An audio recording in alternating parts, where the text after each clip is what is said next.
তোদের ময়দানে দান দান মোবারক শহীদ করেছে, মাথার মধ্যে তীর লাগিয়েছে, এইভাবে করে হাজার হাজার সাহাবাদের রক্ত দিতে হয়েছে, মেয়েদের জীবন দিতে হয়েছে।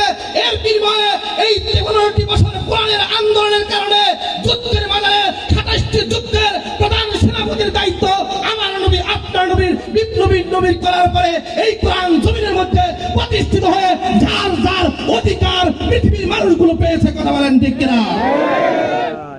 কোরআন প্রতিষ্ঠিত করতে গিয়ে নবী 27টি যুদ্ধের মধ্যে প্রধান সেনাপতির দায়িত্ব পালন করলো সমাজকে সংস্করণ করার জন্য, সমাজকে ভারী করার জন্য, মদ জুয়া নারী অত্যাচার নির্যাতন নিপীড়ন থেকে বাঁচার জন্য যে কোরআন সমাজের মধ্যে প্রতিষ্ঠিত করলো, সেই কোরআনের মধ্যে আমরা পা রেখে নানান অপসংস্কৃতি করা হয়, এটা জনগণ মানতে পারে না। কথা বলেন ঠিক কিনা?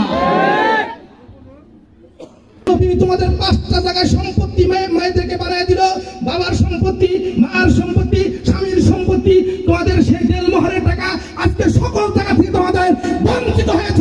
মা বোনেরা, এরপরেও তোমরা অপসংস্কৃতিতে বসে থাকো, লজ্জা থাকা দরকার। কথা বলেন ঠিক কিনা?